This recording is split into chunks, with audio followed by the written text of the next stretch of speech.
Here's the play Oh, that yeah. was called against UE. Mary Grace Masangkay was called for an overreach. That's right. She was a back row player.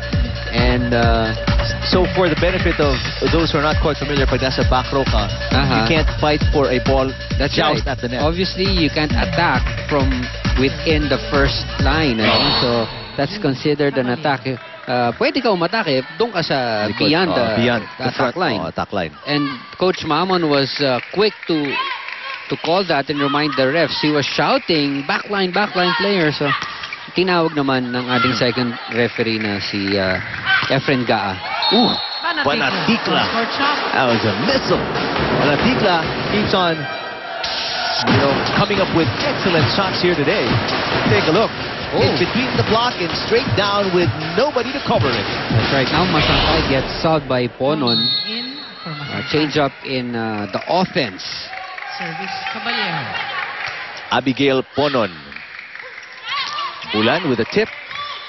USD up by 7. Ponon the dig. Nebrida. The easy over. What happened there? That doesn't cross.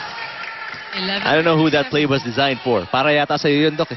Alam mo, yung mga ganyang play talagang ang hirap hulihin. Pati teammate mo, na-fake mo eh.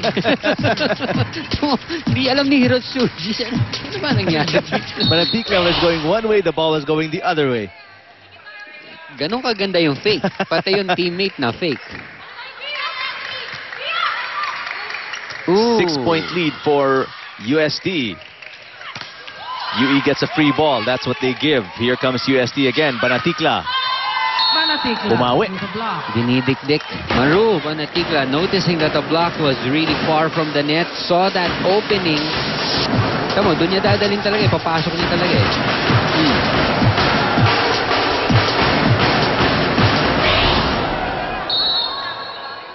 The lead back up to its biggest, 7 points. 18 serving 11.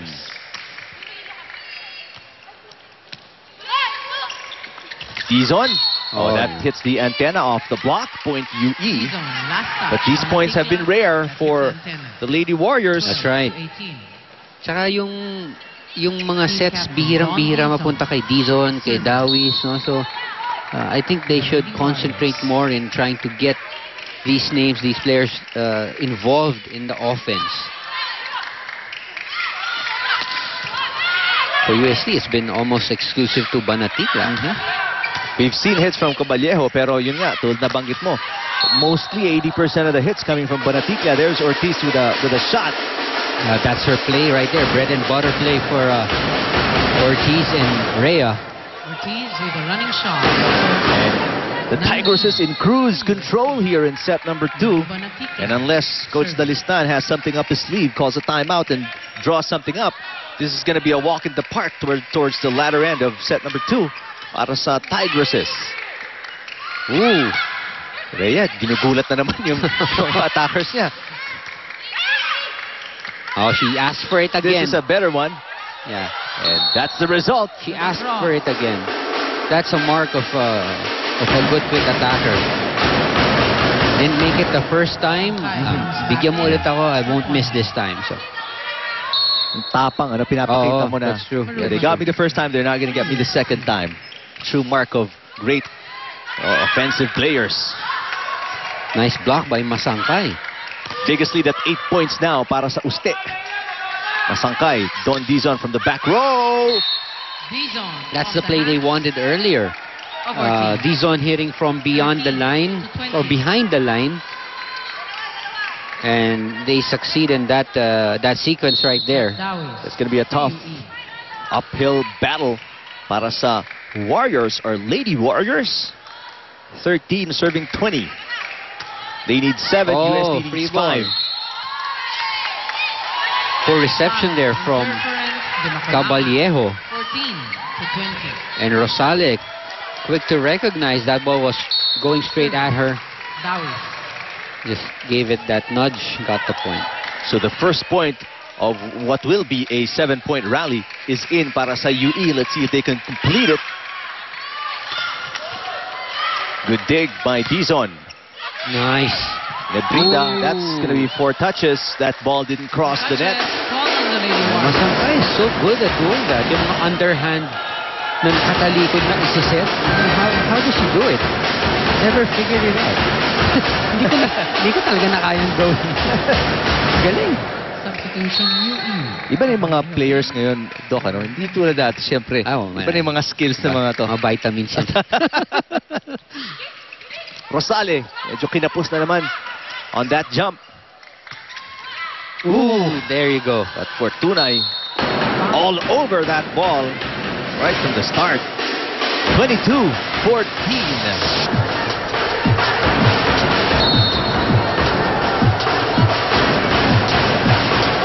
Rhea Dimaculangan now getting ready to serve. Serving. First time in the game para kay Maria Teresa Caballero of UE. She tries again. Oh, yeah, she's put in now, right? Wala siya nung first set. Wow, Tunay The block. delivering the final points here in set number 2. Back-to-back hits, successful hits for Carmela Tunay. Napilitan tumawag ng timeout. UE. Tayo nagpapabaya eh. Dagdag tayong score. Naintindihan, paabutin natin kahit hanggang 20. Naintindihan, tsagayin natin. Ikaw, pumukpo ka, huwag kang matakot pumukpo. Kaya mo, kung mabla ka. May duwa coverage sa'yo. Tama, let's go. Tama. Hey, lady! Fire's fight! That's gonna be a lofty goal. Yeah. 6 points kailangan nilang mabuno para umabot ng 20. UST only needs 2 points to win. That's right. And Coach Boy actually just challenging the girls. Huwag naman tayo magpatalo na binibigay na lang natin yung That's mga true. points sa kanila. Pabutin natin ng 20. Huwag kang matakot tumalo. Sabi nga niya kay Caballero, don't worry, there's gonna be coverage for those blocked shots. So let's see. Masangkay tipping it over. Here's Tunay, who's been delivering, and she continues to deliver 3 straight points for Tunay, and it puts UST at set point Substitution. and a 10-point lead as well, 24-14, and in comes Myla 14. Lantin, That's right, their reserve setter. Lauren. who was the hero nung laban nila against Ateneo. Yeah, if I'm that not 5-set mistaken, ano? match. Or 4-set Or match. Lauren Lantin, I'm sorry. Maria Lauren Lantin serving in Dimaculangan's stead. UST will close it out. No, not yet. Masangkay to Caballero. Goes all in with that and scores the point. Shot. 15-24. Caballero, I think just a case of she was brought in a bit late. Ano? So sabi nga ni Coach, sige, palo ka lang. But now she's in the back row. So sayang yung rotation nung nasa harap pa siya. The set by the libero of UST, Paron, Jessica Paron. Kaya kailangan from underneath mo titirahin yung bola or below the net. Nice dig. Here's Tunay. And Tunay finishes set number 2. Tunay, the last 4 points of UST coming from this girl. Yeah, Tunay was a surprise. Well, we've seen her being put in a couple of times, but now she's been given a lot more playing time. She delivered. And UST finishing this off much quicker compared to set number 1, 25-15. UST now up 2 sets to nothing against UE.